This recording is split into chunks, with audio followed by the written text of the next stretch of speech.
નમસ્કાર, દૂરદર્શન સમાચારમાં હું જીગર ગઢવી આપનું સ્વાગત કરું છું। શરૂઆત કરીએ મુખ્ય સમાચારથી। નેતાજી બોઝના જીવન રહસ્યને જનતા સામે ખુલ્લું મૂકવા 100 જેટલી દળદાર ફાઇલ સાર્વજનિક કરતી મોદી સરકાર। નેતાજીના પરિવારજનોને સાથે રાખી પ્રધાનમંત્રીએ ગુપ્ત ફાઇલનો સંગ્રહ દેશ સમક્ષ મૂક્યો।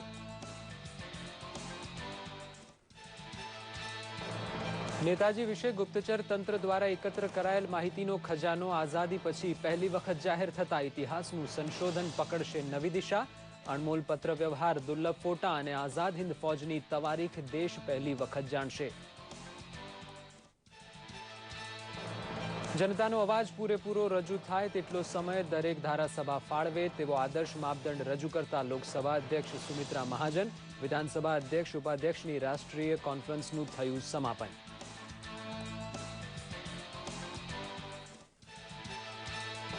માં જગદંબાના પ્રાગટ્ય મહોત્સવની શક્તિપીઠ અંબાજીમાં ધામધૂમપૂર્વક થઈ ઉજવણી। મહાઆરતી અને શોભાયાત્રામાં ભાગ લેવા અંબાજીમાં ઉમટ્યો માઈ ભક્તોનો મહેરામણ।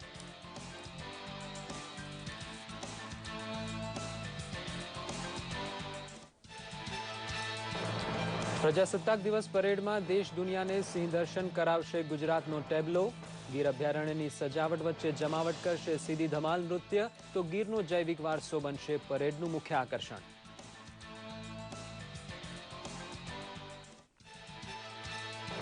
ઓસ્ટ્રેલિયાને હરાવી 5મી અને છેલ્લી વનડેમાં આબરૂદાર જીત હાંસલ કરતી ટીમ ઇન્ડિયા। મનીષ પાંડે બન્યો મેન ઓફ ધી મેચ, તો અમદાવાદનો જસપ્રીત બુમરાહ ઝળકતા હરખાયું ગુજરાત।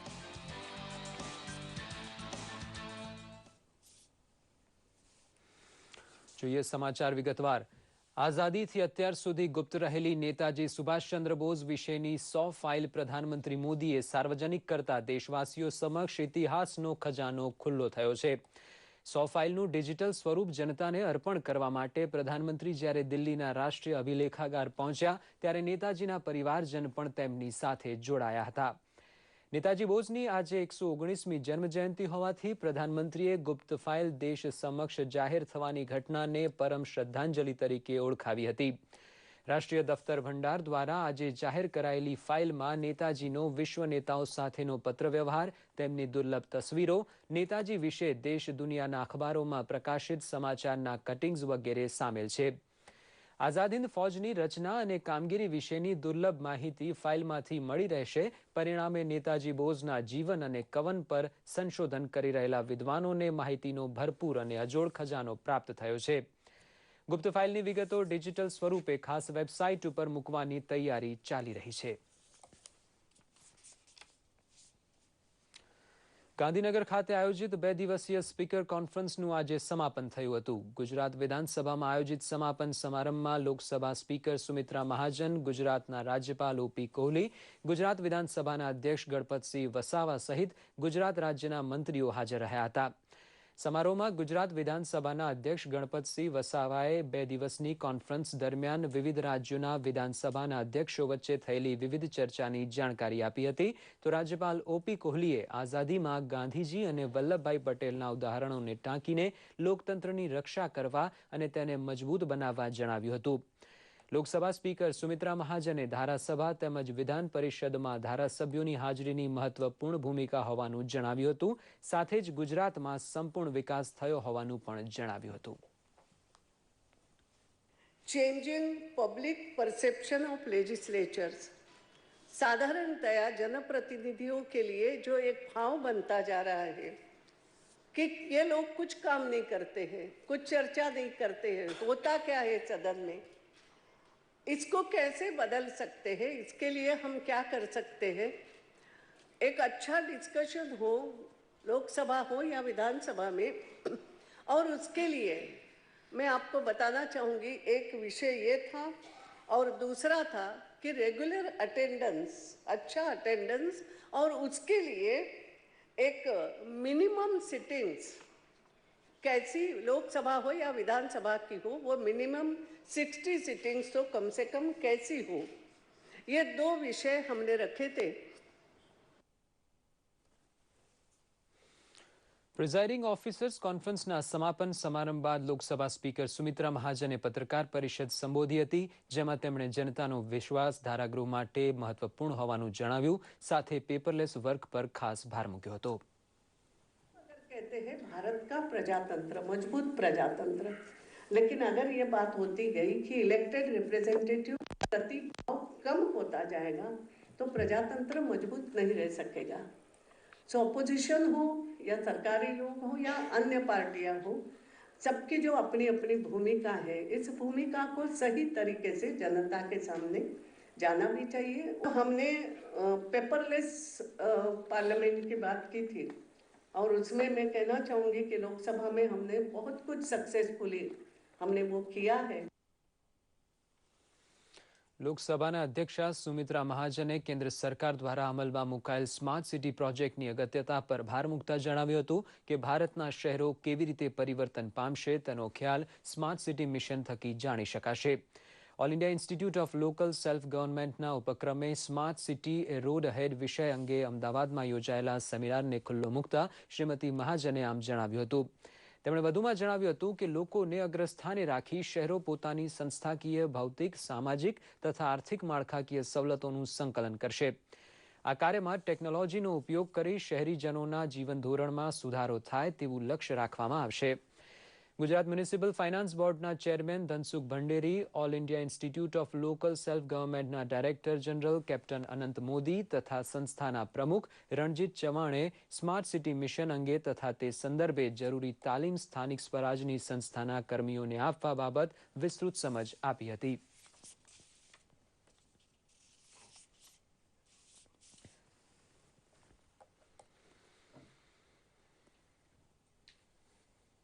शहर बड़े हो गए हैं, टेक्नोलॉजी नई नई जुड़ती चली गई, नए नए आयाम कॉरपोरेशन से जुड़ते चले गए. नगर पंचायतों को नए अधिकार मिले, जिला पंचायतों को अधिकार मिले, सरपंच तक को कई अधिकार अब मिल गए हैं और इसलिए उसके साथ साथ इस संस्था को भी आगे बढ़ना जरूरी था. गुजरात म्युनिसिपल फाइनान्स बोर्ड द्वारा जे नगरपालिका महानगरपालिका ने વર્ષભેર ખૂબ મોટા પ્રમાણમાં ગ્રાન્ટ અપાય છે અને માન્ય મુખ્યમંત્રી આનંદબેન પટેલના માધ્યમથી આ ગુજરાતને ગતિશીલ ગુજરાત બનાવવા માટેની જે એમની મુહિમ છે એમાં આ સેમિનાર ખૂબ મદદરૂપ થશે અને સાચા અર્થમાં ગુજરાતના અમદાવાદ, વડોદરા, સુરત, રાજકોટ, ગાંધીનગર અને દાહોદ સ્માર્ટ સિટીના अन्य 31 અમૃત મિશન સિટી નીચે આવ્યા છે અને અન્ય નગરપાલિકા મહાનગરપાલિકાને પણ વધુ ગ્રાન્ટ કેમ મળે ને એ દિશામાં લોકો સાચા અર્થમાં છેવડાના માનવી સુધીની સુવિધા એ પ્રાથમિક સાથે સાથે પોતાનું નગર શ્રેષ્ઠ નગર છે એ દિશામાં ફોલોઅપ લેવાનું અમે કામ કરશું. સુપ્રસિદ્ધ યાત્રાધામ અંબાજી ખાતે આજે પોષ સુદ પૂર્ણિમાની ઉજવણીના દિને પ્રતિવર્ષની જેમ અંબામાનો પ્રાગટ્યોત્સવ મનાવવામાં આવ્યો હતો. આજે અંબાજી મંદિરમાં યાત્રિકોનો ભારે ધસારો થયો હતો. મંદિરના ચાચર ચોકમાં મહાશક્તિ યજ્ઞનું આયોજન કરાયું હતું, જેમાં 100 જેટલા યજમાનોએ ભાગ લીધો હતો. આજે પ્રાગટ્ય મહોત્સવ તથા મહાશક્તિ યજ્ઞ અંગે એવી પુરાણ કથા છે કે વર્ષો પહેલા બ્રાહ્મણો પર થતા અત્યાચારથી મુક્ત થવા બ્રાહ્મણોએ હોમ હવન યજ્ઞ કરી માતાજીને પ્રસન્ન કર્યા હતા અને માતાજીએ બ્રાહ્મણોને કષ્ટમાંથી મુક્તિ અપાવી હતી.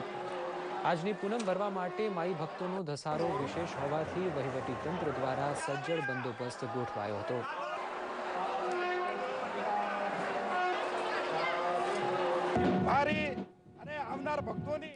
પોષી પૂનમ નિમિત્તે માઈ ભક્તો દ્વારા અંબાજીમાં વિશાળ શોભાયાત્રા કાઢવામાં આવી હતી, જેમાં જોડાયેલા અખાડા આકર્ષણનું કેન્દ્ર બન્યા હતા. 23 વર્ષ પહેલા શોભાયાત્રા શરૂ થઈ ત્યારે 1 કિલો સુખડી પ્રસાદ રૂપે વિતરિત કરાયેલી, જે આંકડો આજે વધીને 2100 કિલો સુખડીના પ્રસાદ વિતરણ ઉપર પહોંચ્યો છે.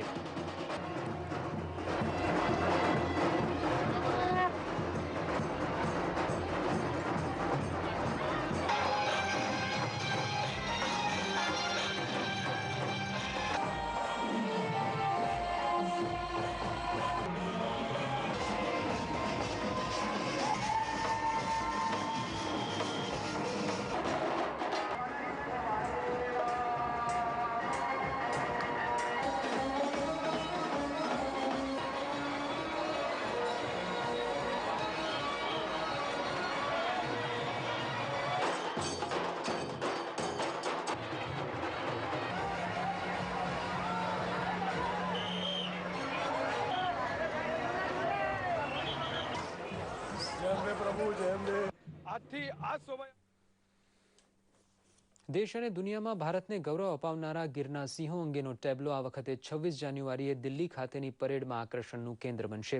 ગુજરાત સરકાર દ્વારા ગીર અભયારણ્ય એશિયાઈ સિંહ વિષય ટેબ્લો રજૂ કરાશે.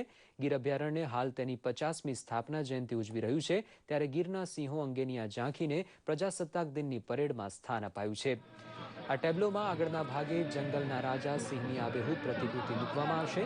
ટેબ્લોના બીજા ભાગમાં ગીરના સિંહોની વચ્ચે નિર્ભય રીતે રહેતા માલધારીઓ અને ગીરની ગાયોની ઝાંખી રજૂ કરાશે. આ ઉપરાંત સિંહ જંગલમાં પાણી પીતા હોય તેવા દ્રશ્યોની પ્રતિકૃતિ પણ લોકો નિહાળી શકશે. ટેબ્લોમાં ગીરના સિદ્ધી જાતિના કલાકારો પરંપરાગત પોશાકોમાં નૃત્ય કરતા પણ જોવા મળશે. આ અંગે ગુજરાતના નાયબ માહિતી નિયામક પંકજ મોદીએ વધુ માહિતી આપી હતી.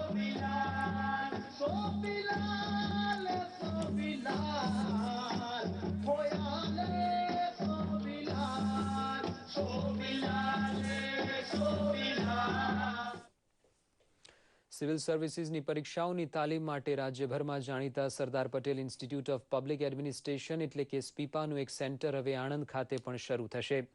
NS પટેલ આર્ટ્સ કોલેજમાં 26મી જાન્યુઆરીથી શરૂ થનાર આ કેન્દ્રમાં IAS, IPS અને IFSની તૈયારી માટે વિનામૂલ્યે માર્ગદર્શન અપાશે, જેમાં જિલ્લા કક્ષાએ 25 વિદ્યાર્થીઓને પ્રવેશ અપાશે. આ અંગે જિલ્લા કલેક્ટર ડોક્ટર ધવલ પટેલે વધુ માહિતી આપી હતી. ઉલ્લેખનીય છે કે રાજ્ય સરકારનું જિલ્લે જિલ્લે સ્પીપાનું કેન્દ્ર શરૂ કરવાનું આયોજન છે. ખેલાડીઓ પોતાનું કૌશલ દેખાડી શકે તે માટે ખેલ મહાકુંભ સ્પર્ધાનું આયોજન ગુજરાત સરકાર દ્વારા દર વર્ષે કરવામાં આવે છે. આ વર્ષે શારીરિક ક્ષતિ તેમજ વિકલાંગ ભાઈઓ બહેનો માટે પણ સુરેન્દ્રનગર જિલ્લામાં ખેલ મહાકુંભ યોજાયો હતો, જેમાં જિલ્લાભરમાંથી 650થી વધુ વિકલાંગોએ ભાગ લીધો હતો. સ્પર્ધામાં લાંબી કૂદ, સાયકલ રેસ, ભાલા ફેંક, ઊંચી કૂદ, નિશાનેબાજી જેવી અલગ અલગ રમતો રમાડવામાં આવી હતી. વિકલાંગ ભાઈ બહેનો પોતાની આંતરિક શક્તિ બહાર લાવે તેમજ તેમને પ્રોત્સાહન મળે તે માટે આ સ્પર્ધા યોજાઈ હતી. વિકલાંગ ખેલાડીઓમાંથી પ્રથમ આવેલાને 5,000, દ્વિતીયને 3,000 અને ત્રીજા નંબરને 1,000 રૂપિયાનું ઇનામ આપી પ્રોત્સાહિત કરાયા હતા. ઉદ્યોગ જગતના ભીષ્મ પિતામહ એવા જમશેદજી નસરવાનજી તાતાના જીવન દર્શન કરાવતું ફોટો પ્રદર્શન નવસારીમાં ખુલ્લું મુકાયું હતું. નવસારીમાં તાતા સર્વિસીસ લિમિટેડના ચેરમેન FN સુબેદારે દીપ પ્રગટાવી પ્રદર્શનને ખુલ્લું મૂક્યું હતું. આ પ્રસંગે ઉદવાડાના દસ્તુર ખુશરૂ, કેકોબાદ, સાયરસ મિસ્ત્રી, કેરશી દેબુ, મહાદેવ દેસાઈ, ભારતીબેન ગાંધી સહિતના મહાનુભાવો મોટી સંખ્યામાં હાજર રહ્યા હતા. જમશેદજી તાતાના જન્મ અને મૃત્યુ દરમિયાન ભારતમાં થયેલા ધરખમ ફેરફારો, તેમની ઔદ્યોગિક ઉપલબ્ધિઓ, વ્યક્તિત્વ, જીવન દરમિયાન વાંચેલા પુસ્તકો અને જીવન દરમિયાન ખેડેલા પુષ્કળ પ્રવાસોના ઇતિહાસનું પ્રદર્શન આ ફોટો પ્રદર્શનીમાં મુકાયું છે. નવસારીમાં પ્રદર્શન 29મી જાન્યુઆરી સુધી ખુલ્લું રહેશે. પ્રધાનમંત્રી સુરક્ષા વીમા યોજના અને જીવન જ્યોતિ વીમા યોજના ખરેખર એક પરિવાર માટે સહાયરૂપ સાબિત થઈ છે. સાબરકાંઠાના ઈડર તાલુકાના પોશીના ગામમાં રહેતા હેમંતભાઈએ જીવન જ્યોતિ વીમા યોજના અને સુરક્ષા વીમા યોજનાનો લાભ લીધો હતો. જોકે થોડા સમય પહેલા હેમંતભાઈનું અકસ્માત થતાં તેમનું ઘટના સ્થળે જ અવસાન થયું હતું. હેમંતભાઈનું અકસ્માત થતાં તેમના વારસદાર પત્ની મેઘાબેને ક્લેમ રજૂ કરતા તેમને અઠવાડિયામાં જ 2 લાખ એટલે કે બંને યોજના અંતર્ગત રૂપિયા 4 લાખની સહાય મળી છે. સરકારી યોજનાનો લાભ મળતા હાલ પરિવારજનોને રાહત થઈ છે. મોદી સરકારે અદના માણસના પરિવારની સલામતી માટે કરેલી યોજનાના લાભ દ્રષ્ટિગોચર થતા જાય છે. ક્રિકેટ. ભારત ઓસ્ટ્રેલિયા વચ્ચે ઓસ્ટ્રેલિયામાં સિડની ખાતે આજે રમાયેલ રસાકસીભરી 5મી અને અંતિમ વનડે મેચમાં ભારતનો 6 વિકેટે વિજય થતા ભારતનો વ્હાઇટ વોશ થતા રહી ગયો છે અને ભારતીય ટીમની લાજ રહી ગઈ છે. ઓસ્ટ્રેલિયાએ પ્રથમ દાવમાં 7 વિકેટ ગુમાવી 330 રનનો માતબર સ્કોર કરતા ભારત માટે મોટો પડકાર ઊભો થયો હતો, પરંતુ ભારતીય ટીમે મનીષ પાંડેની અણનમ સદી, રોહિત શર્માના મહત્વના 99 રન તથા શિખર ધવનના 78 રનના સહારે 49.4 ઓવરમાં 4 વિકેટ ગુમાવી 331 રનનું વિજય લક્ષ્ય પાર કર્યું હતું. જોકે ઓસ્ટ્રેલિયા 5 વનડેની આ શ્રેણી 4-0થી જીતી ગયું છે. ઓસ્ટ્રેલિયન ટીમે વોર્નર તથા મિશેલ બંનેની સદી સાથે 330 રનનો સ્કોર ખડક્યો હતો. અલબત્ત વિરાટ કોહલીને બાદ કરતા ભારતના મુખ્ય બેટધરોએ શરૂઆતથી જ આક્રમક રમત દાખવી જીતનો પાયો નાખ્યો હતો. રોહિત શર્મા માત્ર 1 રન માટે સદી ચૂકી ગયો હતો. કપ્તાન ધોનીએ આજે રસાકસી ભરી સ્થિતિમાં પાંડેને મજબૂત સાથ આપી એક છગ્ગા સાથે 34 રનનું યોગદાન આપ્યું હતું. અણનમ સદી કરનાર મનીષ પાંડેને મેન ઓફ ધી મેચ ઘોષિત કરાયો હતો, જ્યારે આ શ્રેણીમાં સૌથી વધુ રન કરનાર ભારતીય ખેલાડી રોહિત શર્માને મેન ઓફ ધી સિરીઝ જાહેર કરવામાં આવ્યો હતો. ગુજરાતના બોલર બુમરાહને આ મેચમાં સામેલ કરાતા ઓસ્ટ્રેલિયાની 2 વિકેટ લઈને તેણે પોતાની પસંદગીને ઉચિત ઠેરવી છે. દિલ્હીના જનપથ ઉપર પ્રજાસત્તાક દિવસ પરેડનું આજે ફૂલ ડ્રેસ રિહર્સલ યોજાઈ ગયું. ફ્રાન્સના લશ્કરની ટુકડી પહેલીવાર પરેડમાં જોડાવા ભારત આવી હોવાથી તે આકર્ષણ અને સન્માનનું કેન્દ્ર બનશે તેમાં બેમત નથી. वक्त में भी हम न खोए हौसला, मिलके साथ चलने का यूं कर ले फैसला, मिट्टी हम जो छूने तो मिलता जोश है, बस तेरी ही खातिर जहाँ ये सरफरोश है, जीत का जश्न हम मनाएंगे, आसमां तिरंगा सजाना है, शान से सभी को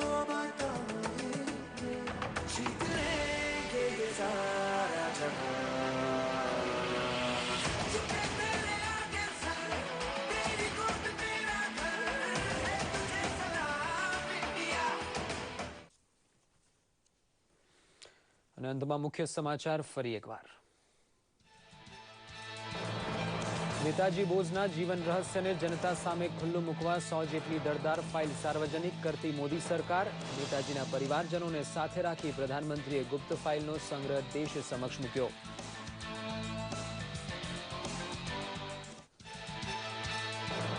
નેતાજી વિશે ગુપ્તચર તંત્ર દ્વારા એકત્ર કરાયેલ માહિતીનો ખજાનો આઝાદી પછી પહેલી વખત જાહેર થતા ઇતિહાસનું સંશોધન પકડશે નવી દિશા.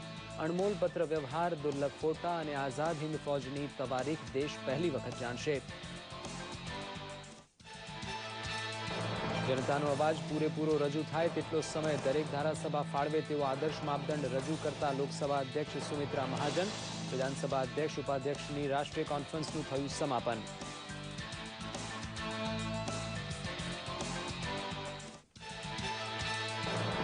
માં જગદંબાના પ્રાગટ્ય મહોત્સવની શક્તિપીઠ અંબાજીમાં ધામધૂમપૂર્વક થઈ ઉજવણી. મહાઆરતી અને શોભાયાત્રામાં ભાગ લેવા અંબાજીમાં ઉમટ્યો માઈ ભક્તોનો મહેરામણ.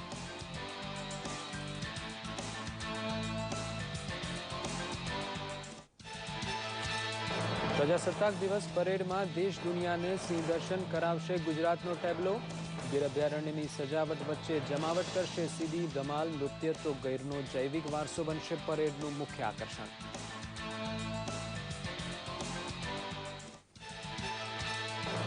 ઓસ્ટ્રેલિયાને હરાવી 5મી અને છેલ્લી વનડેમાં આબરૂદાર જીત હાંસલ કરતી ટીમ ઇન્ડિયા. મનીષ પાંડે બન્યો મેન ઓફ ધી મેચ તો અમદાવાદનો જસપ્રીત બુમરાહ ઝળકતા હરખાયું ગુજરાત. આ સાથે જ આ સમાચાર બુલેટિન અહીં સમાપ્ત કરીએ છીએ. નમસ્કાર.